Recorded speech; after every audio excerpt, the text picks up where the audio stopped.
नितिन, नीरज।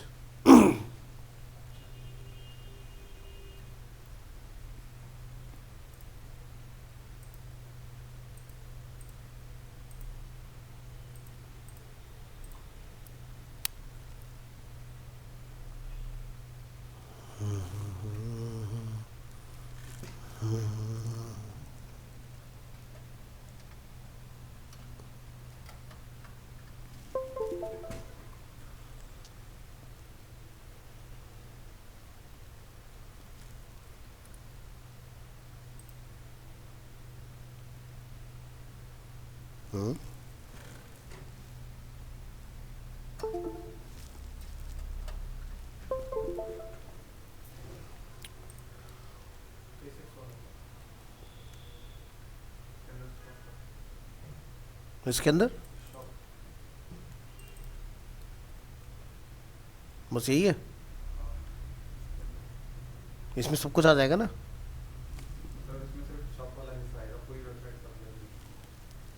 तो ऐसा ना हो ना फिर कुछ छूट जाए।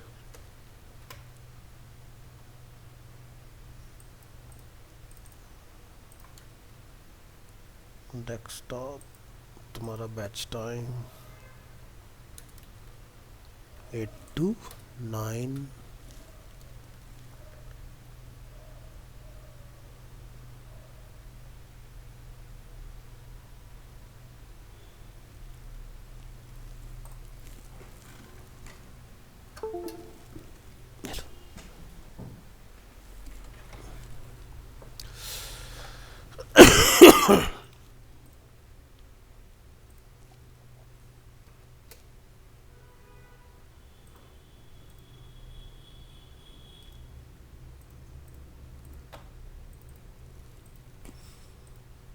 कहाँ से शुरू करें इसको?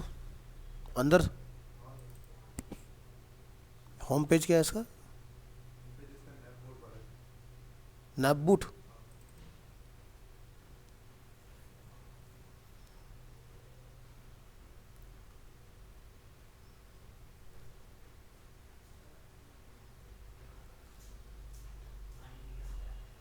फुटर गड़बड़ कर रहा है ना शायद अभी।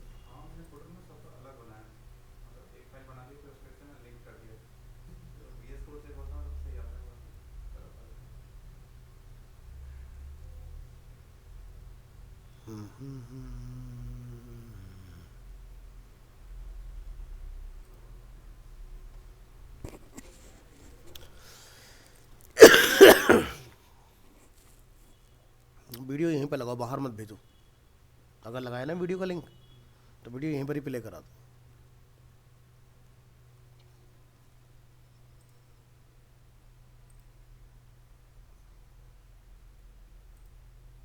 अच्छा, ये पेज बने नहीं हुए ना।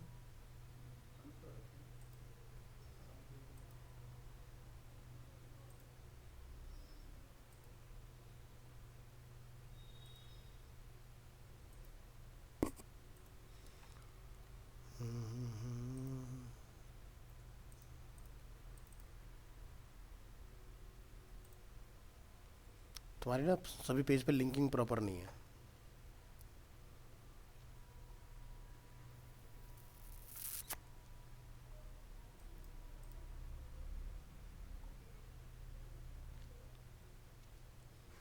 एक प्रोडक्ट कहाँ आएगा? हम्म।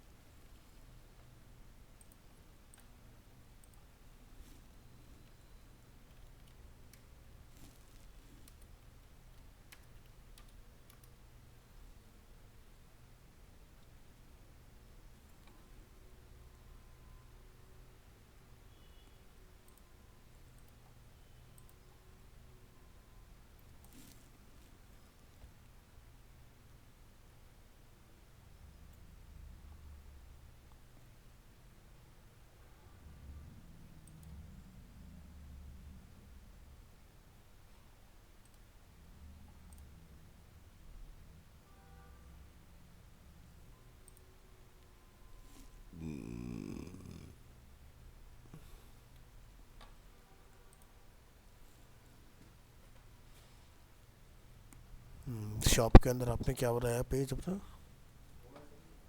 Trending, trending dot H T M L में आपने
तुमने इस वाले इसके अंदर लूप करा रखा है डेटा को।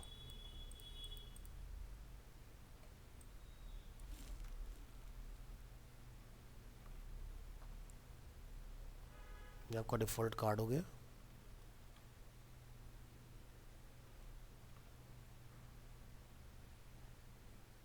तो क्या करना चाह रहे हो उसमें? हाँ,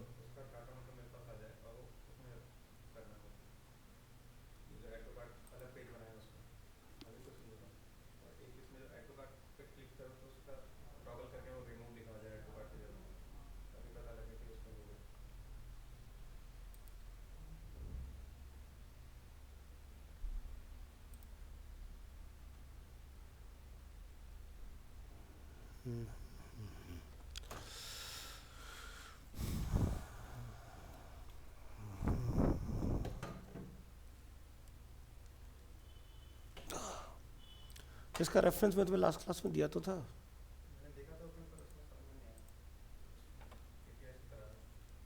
किस में? नहीं, हाँ, तरीका तो वही होता है ना कि एक ही जगह पे सारा करना। अब जैसे आपने ये गलत कर रखा है इसके अंदर कि आपने इसी फाइल में लूप भी चला रखा है, इसी फाइल में आपने अपना डेटा भी डिफाइन किया हुआ है, तो ये भी गलत है। हाँ, ये अलग होना चाहिए। दूसरा, आपने डॉट जे एस फाइल बनाई, ये जेसन फाइल होनी चाहिए। ठीक है, तो ये चला लो, लेकिन ये तरीका सही है नहीं।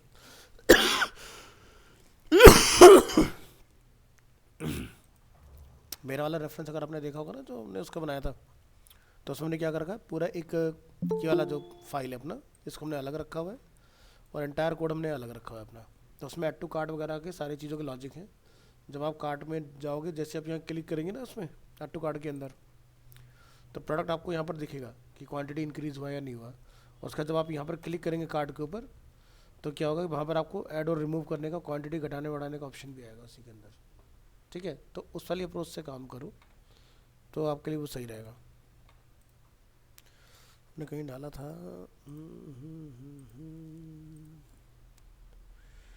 Recent, I think jam batch stock shopping. ये होना चाहिए।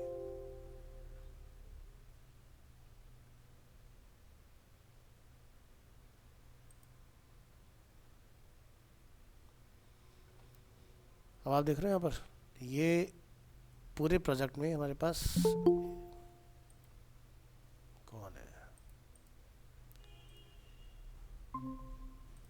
नीरज।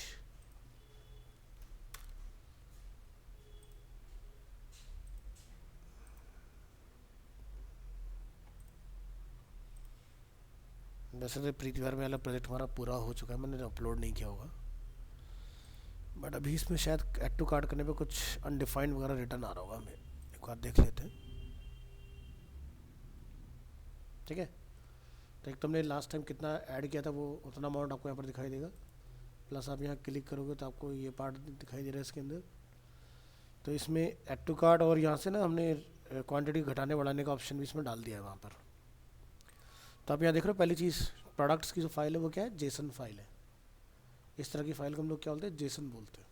ठीक है, दूसरा आपने एक और जो सबसे बड़ी गलती कर रखी है अपने प्रोजेक्ट के अंदर,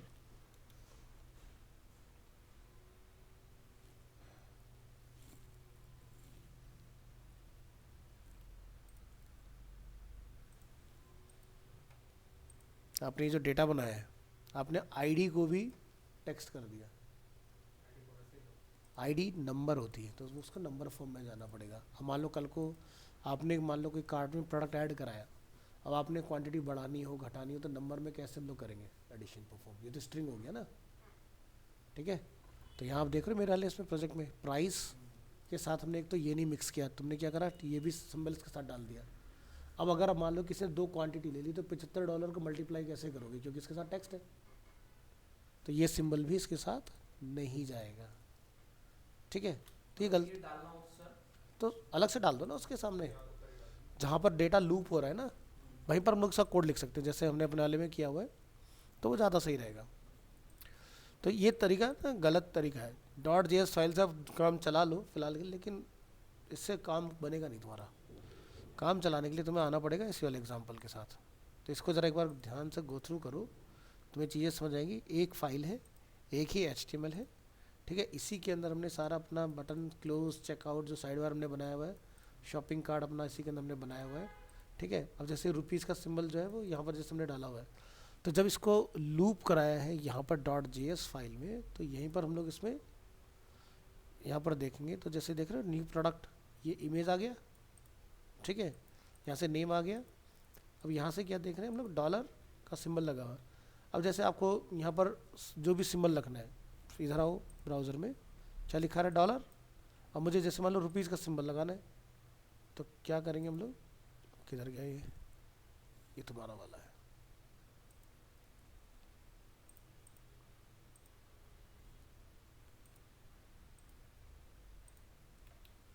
%#8377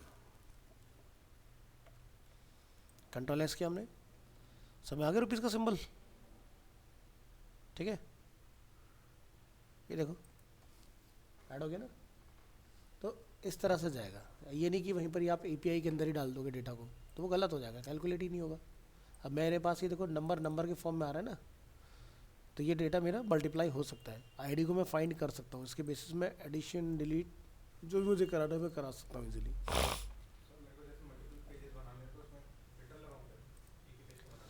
देखो डायनामिक जब हम लोग बनाते हैं तो पेजेस की हम बात क्यों कर रहे हैं, डायनामिक का मतलब क्या हुआ, यानी कि पेज ऑटोमेटिक बनना चाहिए ना। हाँ हाँ, अच्छा हाँ, तो अलग अलग पेज बना लो, उसमें क्या है। हाँ, तुम दिखाना कैसे चाहते हो, चॉइस तुम्हारी है। एक तो होता है कि जैसे फ्लिपकार्ट होता है कि वो एक रो बना देता है इस तरह से। ठीक है, अब उस रो में जब आप क्लिक करते हो तो पर्टिकुलर वो डेडिकेटेड पेज ओपन हो जाता है। ठीक है, हाँ, तो आपको उस तरीके से बना रहे तो फिर वो वाला मेथड यूज़ करो जो फ्लिपकार्ट के लैंडिंग पेज पर आप देखते हो बेटा आज का ट्रेंडिंग प्रोडक्ट्स क्या है, हॉट डील्स क्या चल रहा है। तो जैसे आप व्यू मोर पे क्लिक करो तो सारे प्रोडक्ट आ जाए उसके अंदर, क्योंकि भी हम लोग अगर सारे प्रोडक्ट्स अगर क्राउजल में दिखा देंगे तो अगेन पेज हैवी हो जाएगा, वो भी अच्छी प्रैक्टिस नहीं है। ठीक है, कि अपना यहाँ ऑफ कैनवस वगैरह इसमें डाला हुआ है हमने राइट से। तो देख लो 4-5 उसमें अपना काम खत्म हो जा रहा है इसमें, जिसमें एक CSS है अपने टोटल, एक HTML, एक जेसन है, एक JS है, इसी के अंदर सारी चीज़ें चल रही है। यहाँ पर हमने सब कुछ डेटा ले लिया, प्रोडक्ट सारे हमने एरे में कॉल करा लिए, कार्ड के अंदर जितने आइटम रहेंगे वो हमने एरे में कॉल करा लिए, बस उसको लूप कराते जाओ चीज़ों को। तो यहाँ से यहाँ तक आपका डेटा ऐड करने के लिए यूज़ हो रहा है, ये लिस्ट करने के लिए यूज़ हो रहा है, ये ऐड टू कार्ड करने के लिए यूज़ हो रहा है, ये ऐड टू कार्ड की मेमोरी लोकल स्टोरेज में रखने के लिए हम लोग यूज़ कर रहे हैं, ये हम लोग HTML में रखने के लिए यूज़ कर रहे हैं, इस तरह से। तो एक ही में सब कुछ बनाओ, तो पूरे प्रोजेक्ट की एक फ़ाइल होनी चाहिए, ये होता है तरीका।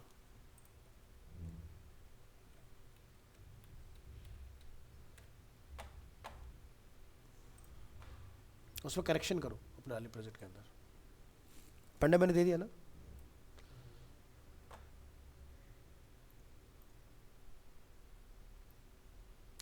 और मेरे पास मैंने शायद मेल पर लिया हुआ है, मैं तुम्हें दिखाता भी हूँ, हमने डाउनलोड कर लेते हैं इसको।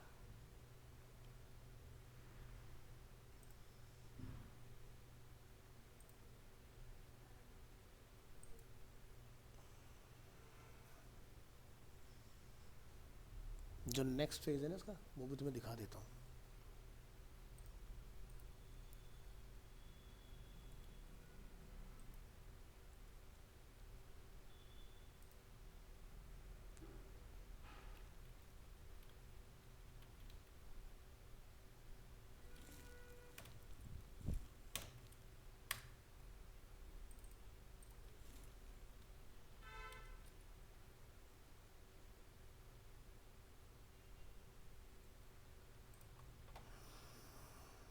और देख रहे प्रोजेक्ट कितना बड़ा हो चुका है।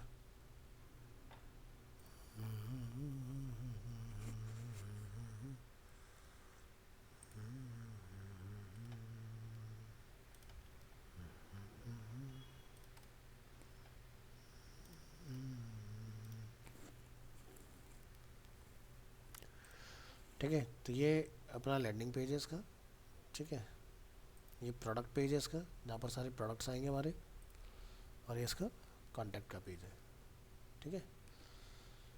तो ये हो गए अपने सारे पेजेस। प्रोडक्ट्स में आओगे, यहाँ से कोई भी प्रोडक्ट आप ऐड टू कार्ड करोगे, ठीक है।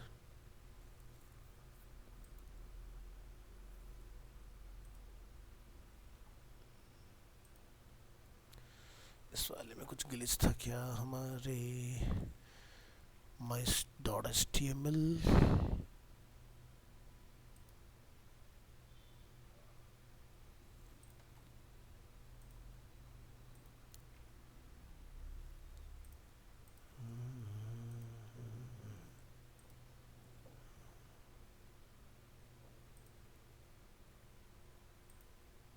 चल रहा है, तो देखो यहाँ पर आ रहा है,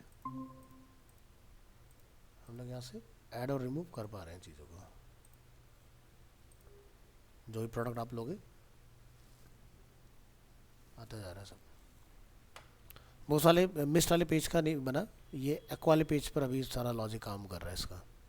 तो ये हमारा देख रहे हो, एक्वा का JS, Jason, HTML and CSS, तो ऐसे बहुत सारे पेज बन चुके हैं अब इसके अंदर, क्योंकि एक बना के दिखाना था, बाकी हो गया काम। तो ये इस तरह से आपका पूरा ऐड टू कार्ड का सिस्टम रहेगा इसमें। तो आप इसमें क्वांटिटी घटाना बढ़ाना जो भी चाहें, तो जैसे आप यहाँ देखो 15 प्राइस मल्टीप्लाई हो रहा है साथ साथ, अगर मैं डॉलर का सिंबल साथ में लिख दूंगा API के अंदर ना, तो ये कॉस्ट भी मल्टीप्लाई नहीं होगी, क्योंकि टैक्स और नंबर को कैसे कैलकुलेट करेगा। तो इस चीज़ का हमें ध्यान रखना है।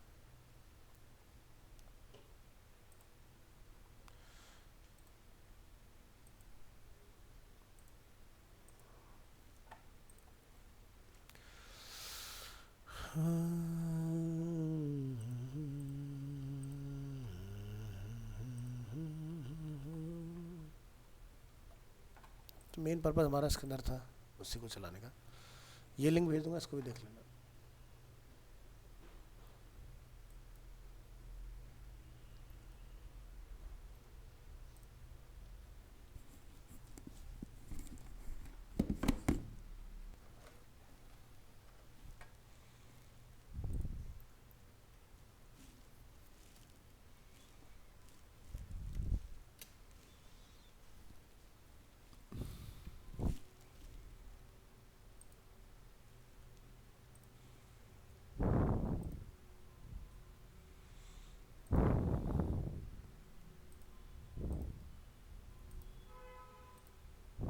फंक्शन फंक्शन चला था लास्ट।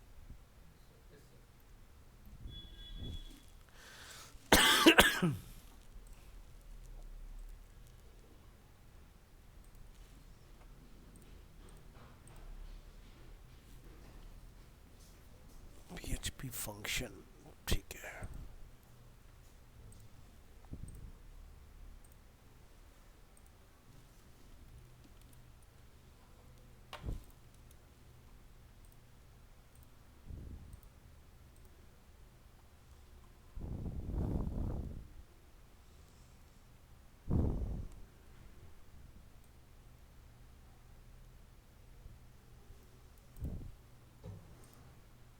ओके, तो वेरिएबल नंबर ऑफ आर्ग्यूमेंट्स तक हमारा हो गया था इसके अंदर। ठीक है, तो बेसिकली जो हमारा एंड हुआ था उसमें हमें यही ध्यान रखना है कि जब भी आप कुछ इस तरह का बनाओगे कि जहाँ पर हमें ये नहीं पता कि नंबर ऑफ आर्ग्यूमेंट्स कितने होने वाले हैं, उस सिनेरियो में इसको आपने एंड में ही रखना है। तो जैसे हमने एक एग्जांपल लिया था फैमिली के ऊपर, तो लास्ट नेम क्या होता है, पूरी फैमिली में सभी का कॉमन होगा, बट फर्स्ट नेम सभी का क्या होगा, वेरिएबल होगा, यानी कि डिफरेंट डिफरेंट होगा। तो ध्यान रखना है कि वेरिएडिक जो होगा आपका हमेशा एंड होना चाहिए। पैरामीटर अगर हम लोग इसका पहला रख लेंगे तो ये आपका काम नहीं करेगा, आपको एरर बना देगा उस केस में। ठीक है, यहाँ सब कुछ ठीक चलेगा। जब आउटपुट चेक करने जाओगे इस फाइल का, तो फैटल एरर आपको रिटर्न आएगा, only the last parameter can be variadic. ठीक है, तो ये वैल्यू जो है, जो आपको चेंजेबल चाहिए, वो एंड होनी चाहिए, ना कि फर्स्ट। ठीक है, ये आपको इसमें ध्यान रखना पड़ेगा।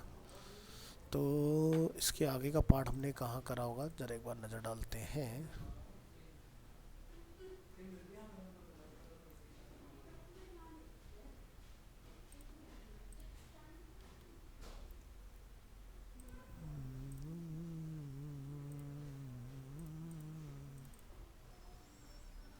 डाला है कि नहीं मुझे याद भी नहीं है।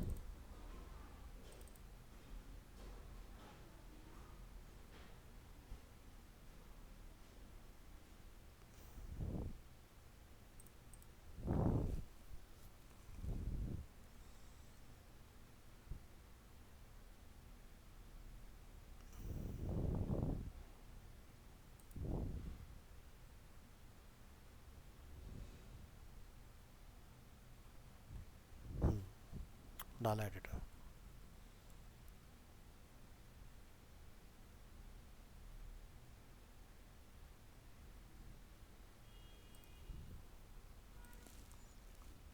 Control A control C PHP functions. आज चलो जी 26।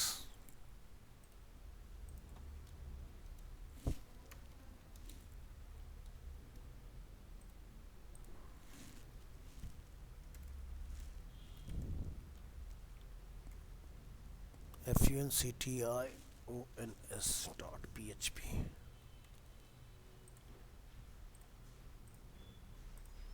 कंट्रोल एस, बैक करेंगे इसको।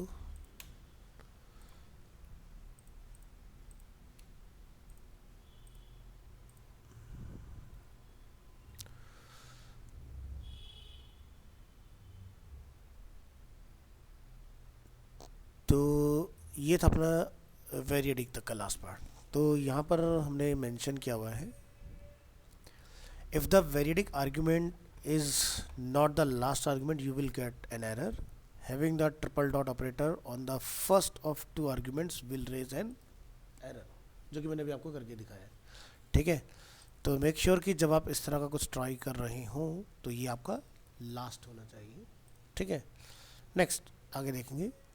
PHP is a loosely typed language like a JavaScript. Loosely type क्यों बोलते हैं, जहाँ पर बहुत ज़्यादा रिफाइन डेटा नहीं होता। जैसे एक ना स्क्रिप्ट लिखी गई थी टाइप स्क्रिप्ट, जो कि एंगुलर में यूज़ हुई।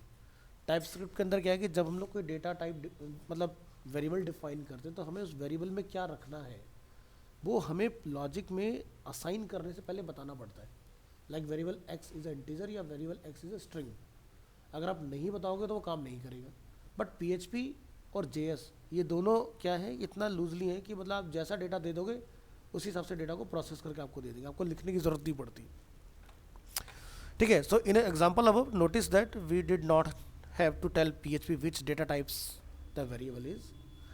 So PHP automatically associate a data type to the variable depending on its value. Since the data types are not set in a strict sense, you can do things like adding a string to an integer without causing an error. ठीक है, तो कुछ भी डाल दो चलेगा. इन PHP 7 type declaration वर added. मतलब PHP 7 से पहले टाइप डिक्लेरेशन था नहीं हमारे पास, बट PHP का जब 7 वर्जन इंट्रोड्यूस हुआ तो हमें मिला कि हम वेरिएबल के टाइप को डिक्लेयर कर सकते हैं. डोर बंद कर लेना जरा. This gives us an options to specify the expected data type when declaring a function. By adding the strict declaration, it will throw a error, fatal error, if the type mismatches. ठीक है, अब मान लो कि आपने एक variable define किया हुआ है जो कि है नंबर, और उसके अंदर आपने डेटा पास कर दिया स्ट्रिंग, तो चलेगा नहीं. ठीक है, ये आपको एरर थ्रो कर देगा तुरंत. यानी कि आप जिस तरह का वेरिएबल बना रहे हैं उसी तरह का डेटा भी आप उसमें पास करेंगे. सो फॉर एग्जाम्पल यहाँ पर हम लोगों ने एक 112 रिटर्न कराया हुआ है. जरा एक बार इसको ध्यान से देखो, यहाँ पर आके हमने इसके साथ क्या किया. मैं पहले ये सारा कोड बंद कर देता हूँ और वन बाय वन पहले आपको एक्सप्लेन करता हूँ. सबसे पहले हम इस कोड के साथ आएंगे. हमने यहाँ पर दो वेरिएबल डिफाइन किए, function add number $a and $b. Return करा हमने इसको $a + b. एको करा हमने नंबर, किस में डाला हमने, स्ट्रिंग 34 + 78. तो हमारा आउटकम जो हमें रिसीव हो रहा है यहाँ पर वो नीचे आइए कितना आ रहा है, 112. ठीक है, फिर हमने एक सेकेंड एग्जाम्पल बनाया. सेकेंड एग्जाम्पल के अंदर हमने क्या करा, यहाँ पर अपने वेरिएबल के टाइप को डिफाइन किया. हमने क्या बताया कि वेरिएबल जो है वो इंटीजर है. ठीक है, अब जब हम लोग इसको यहाँ पर ट्राई करें $a + b, तो एक को हमने नंबर लिखा, एक को हमने नंबर लिखा लेकिन टेक्स्ट फॉर्म में लिखा, स्ट्रिंग फॉर्म में. और इसको भी जब हम लोग कैलकुलेट करते हैं PHP, इसका भी टोटल हमें 112 ही रिटर्न कर रहा है. तो समझ गए ना लूजली टाइप का क्या मतलब है. ये होता है लूजली टाइप की, यानी कि वो नंबर को फाइंड करके टोटल कर दे रहा है, ये नहीं पता लगा रहा कि डेटा का टाइप क्या है, जब लोग ट्रिपल इक्वल टू में चेक करते हैं जनरली. ठीक है, फिर हमने थर्ड टाइप यहाँ पर देखा इसके अंदर. इसको बंद करेंगे और इसको हमने यहाँ पर अनलॉक किया और इसको कमेंट कर दो, Ctrl+S. तो इन दोनों में कोई भी डिफरेंस नहीं है. ठीक है, अगर आप देखोगे तो आपका दोनों में सेम ही चीज़ें चल रही हैं. तो यहाँ पर हमने क्या करा, ऊपर एक डिक्लेरेशन बनाया, strict_type = 1. अगर मैं ये लाइन एक्टिवेट कर देता हूँ, प्रोग्राम ने तुरंत पकड़ लिया. क्या कहता है, expected type integer dot found string. ये कह रहा है कि भी वेरिएबल में तो आपने बताया था कि इंटीजर देंगे, लेकिन आपने आगे जाके उसके अंदर टेक्स्ट वैल्यू दे दिया. तो कोड ने इस लाइन की हेल्प से ये पता लगाया कि आपने यहाँ पर डेटा क्या दिया टाइप को. अब इस केस में जब आप इस फाइल को रन करेंगे तो एक फैटल एरर हमें यहाँ पर रिटर्न आएगा, strict type declaration must be the very first statement in the script. ठीक है, तो जब आपको कुछ इस तरह का मैसेज रिटर्न आए, विच मीन्स कि आपका डेटा का टाइप का एरर जनरेट हुआ है. ठीक है, तो PHP में इस तरह से आपको डिफाइन करना होता है. टाइप स्क्रिप्ट के अंदर क्या होता है, हम सिर्फ इतना लिख देते हैं, हमारा काम हो जाता है.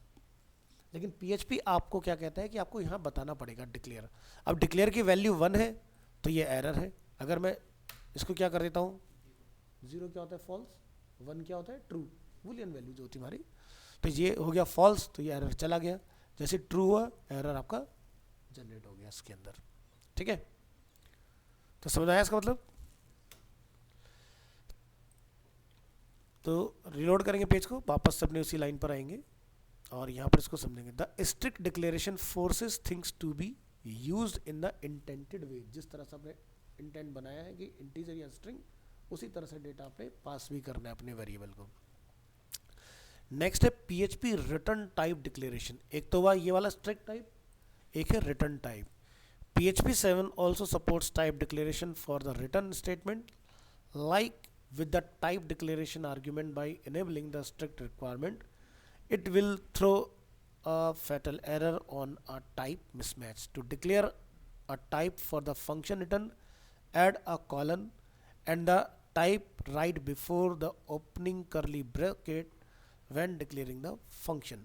सो ये एग्जांपल हमने अलग फाइल में बनाया। इस केस में रिक्वायरमेंट क्या आती है कि एक तो कोर पीएचपी फाइल हो या आपकी एचटीएमएल मिक्स फाइल हो, लेकिन डॉक टाइप से पहले डालना है हमने। यानी कि इस एग्जांपल में हमने क्या देखा, हमने एचटीएमएल के बीच में डिक्लेरेशन डाल दिया था, काम कर गया।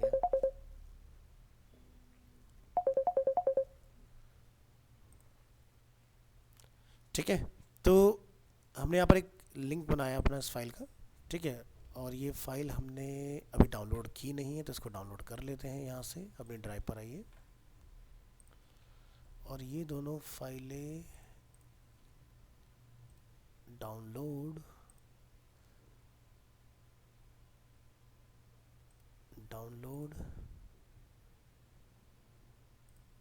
फोल्डर में आएंगे, कट करेंगे दोनों को,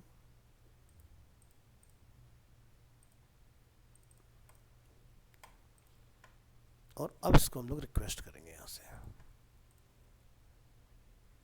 ठीक है, तो कोड में अगर जाके देखोगे तो उसका कोई कोड नहीं दिखेगा, क्योंकि पीएचपी का कोड लिखा, पीएचपी कोड कभी रेंडर होता नहीं, सीधा आउटकम हमें रिसीव होता है। तो इस फाइल को जरा हम लोग ओपन करके देखें तो इसमें लिखा क्या है इस फाइल के अंदर जिसको हमने रिक्वेस्ट किया। क्या लिखा हमने, सेम वही स्टेटमेंट है, डिक्लेयर स्ट्रिक्ट अंडरस्कोर टाइप 1। तो यहाँ पर एक फंक्शन है ऐड नंबर, हमने यहाँ पर डेटा का टाइप कर रखा है फ्लोटिंग। तो हमने क्या लिखा आगे यहाँ पर, कॉलन फ्लॉट, यानी कि करली ब्रेसेस से पहले और पैरेंथेसिस के बाद में आपको लिखना पड़ेगा कॉलन फ्लॉट, यानी जो भी डेटा होगा, इंटीजर हो, फ्लॉट हो या आपका टेक्स्ट हो, स्ट्रिंग। हमने यहाँ पे लिखा रिटर्न ए प्लस बी, और एको में जब हमने इसको चेक किया तो हमारा 1.2 एंड 2.2 दोनों क्या हो गए, कैलकुलेट हो गए। तो फ्लॉट अगर आपके पास कोई वैल्यू है तो ध्यान रखना कि अगर मैंने किसी डेटा को लिखा इंटीजर और वैल्यू मैंने यहाँ पर पास कर दी इसको फ्लोटिंग, तो होगा क्या कि कभी भी फ्लोटिंग नंबर टोटल नहीं होता पीएचपी के अंदर, वो फ्लोटिंग नंबर को एज इट इज छोड़ देगा और आपका नंबर का टोटल निकाल के आपको दे देगा। ठीक है, बट यहाँ पर फ्लॉट रखा है, हमने डेटा टाइप फ्लॉट डिफाइन किया, ए प्लस बी लिखा, और हमारा जो टोटल है हमें रिसीव हो रहा होगा यहाँ पर 3.4 टोटल हो रहा है, यानी कि फ्लोटिंग भी कैलकुलेट हो गया और इंटीजर भी कैलकुलेट हो गया। इसी का जो दूसरा एग्जांपल हम लोग यहाँ देख रहे हैं, हमने यहाँ पर क्या लिखा, फ्लोट, लेकिन आगे मैंने क्या बोला उसका जाके, इंट, यानी कि इंटीजर। इस केस में हम लोग क्या कर रहे हैं, रिटर्न इंटीजर ना कि फ्लोटिंग नंबर। हमने यहाँ पर रिटर्न में इंटीजर पहले लिख दिया और ए प्लस बी डाल दिया। अब 1.2 2.2 में आपका जो आउटकम आएगा वो 3 आएगा, 3.4 नहीं आएगा उस केस में। तो ज़रा एक बार बैक करिए और इस फाइल को चला के देखिए। ठीक है, तो यहाँ पर इसमें लोग देखें, you can specify a different return type then the argument type, but make sure the return is the correct type. ठीक है, तो जो आप लोग रिटर्न करा रहे हो वो टाइप आपका करेक्ट होना चाहिए, यानी कि इससे मैच होना चाहिए। ठीक है, अगर हम लोग ये नहीं डिफाइन करेंगे तो ये क्या करेगा, फ्लॉट की रिक्वायरमेंट करेगा और यहाँ पर इंटीजर लिखा होगा, तो ये काम नहीं करेगा आपका कोड। ठीक है, तो ये आपका होता है पीएचपी का फंक्शन का कंप्लीट एग्जाम्पल।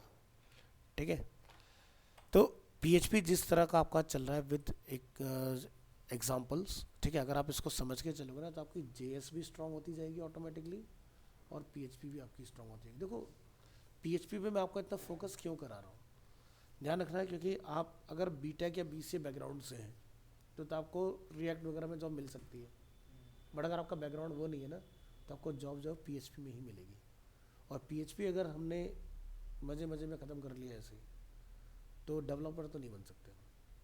ठीक है, तो अगर अपने डेवलपमेंट पर अपना कमांड होल्ड करना है तो एक एक लाइन का मतलब आपको पता होना बहुत ज़रूरी है कि किस लाइन से क्या हो रहा है और क्यों लगाया जा रहा है।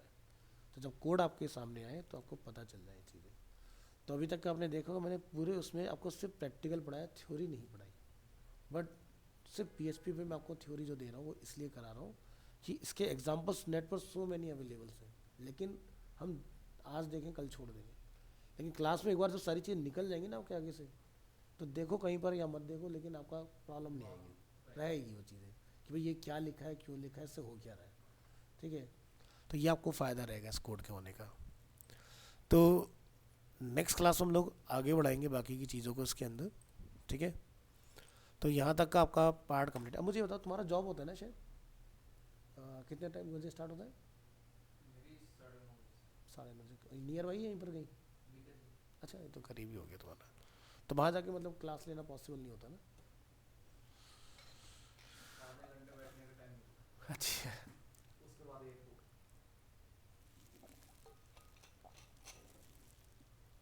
तो फिर मैं कोशिश करूँगा, या तो क्या है ना कि तुम्हारे बैच से जैसे चल रहा है, अब जैसे क्या है कि अगर देखा जाए तो जितना अभी हमने कर लिया, क्योंकि मेरे पास ऑलरेडी जो प्री फॉर्म बैच चलता है वहाँ पर मैं सेम ही चीज़ करा रहा हूँ। तो यहाँ का वहाँ हेल्प कर जाता है, वहाँ का यहाँ हेल्प कर जाता है चीज़ें, क्योंकि टाइमिंग का बड़ा चक्कर है। तो ये है, नहीं तो क्लास क्या हो, नहीं तो वेस्ट हो जाए हमारी।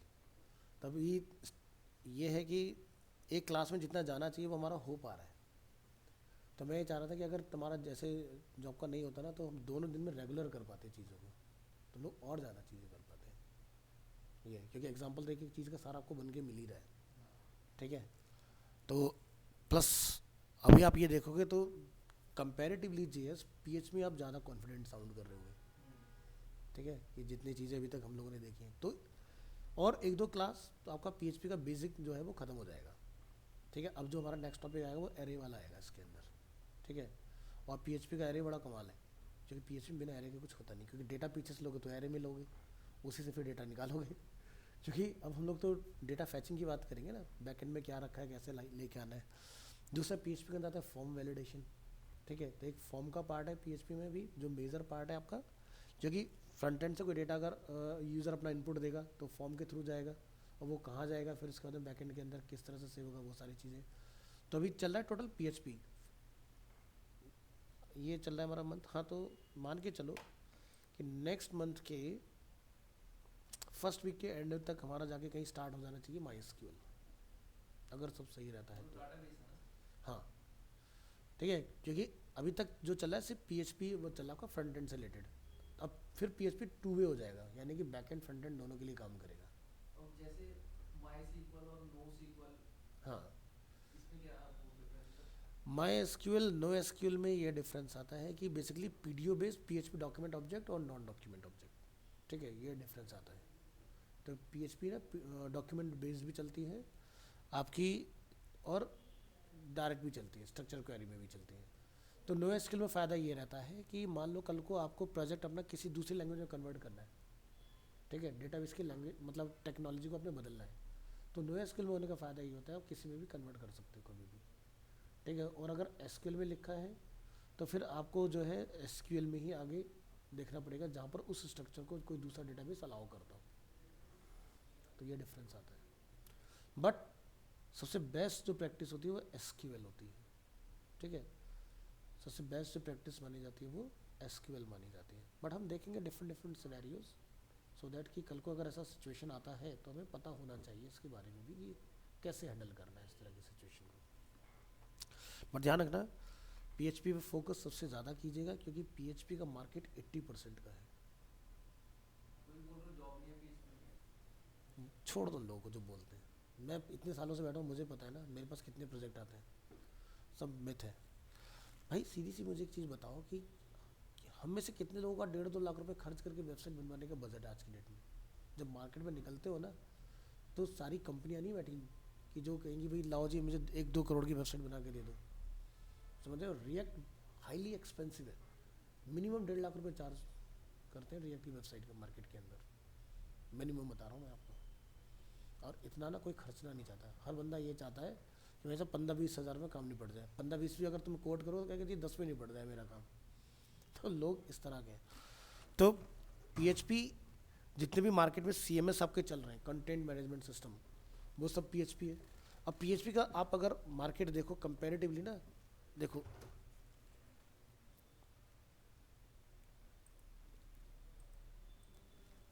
पीएचपी फ्रेमवर्क्स,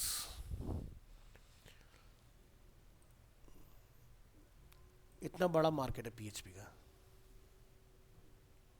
ठीक है। एंगुलर भी पीएचपी है। एंगुलर के अंदर भी पीएचपी चलती है, रिएक्ट के अंदर भी पीएचपी चलती है, समझ गए?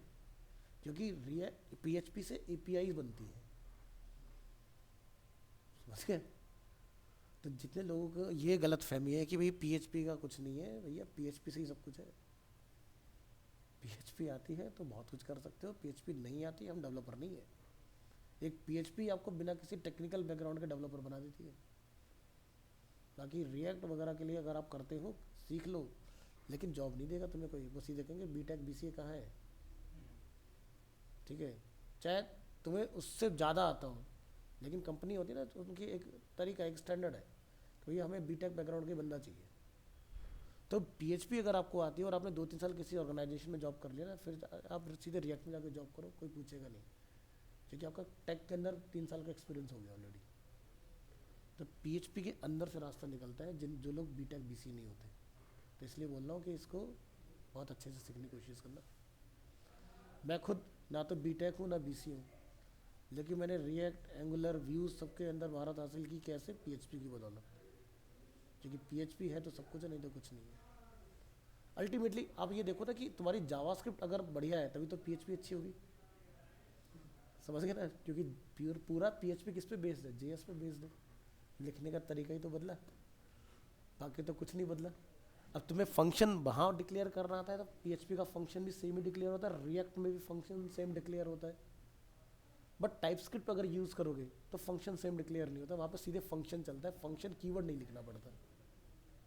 तो एंगुलर जो चलता है वो टाइपस्क्रिप्ट पे चलता है, ठीक है? तो ये डिफरेंसेस है।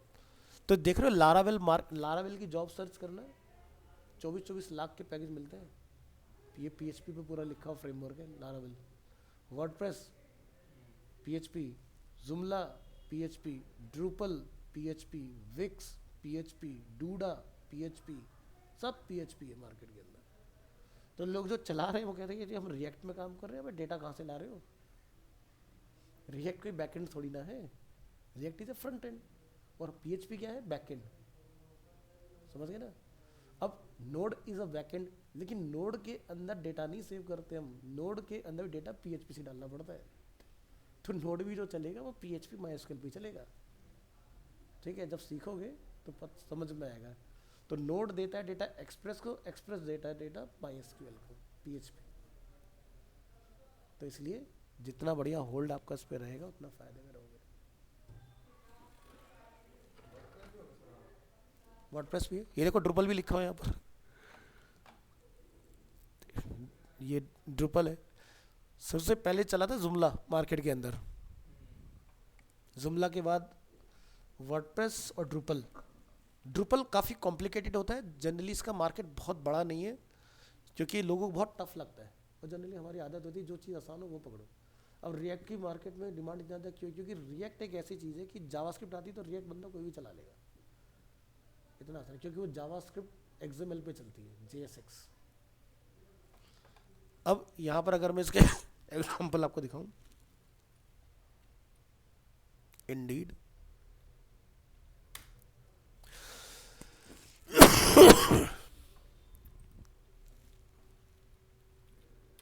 PHP डेवलपर सर्च कर लेते हैं।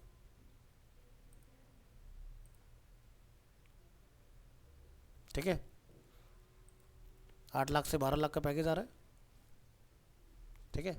PHP डेवलपर 4 लाख से 12 लाख का पैकेज है, सीनियर PHP, ठीक है? 50,000 से 72,000 रुपये, ठीक है? एक एग्जांपल, लारावेल सर्च करते हैं, लारावेल डेवलपर।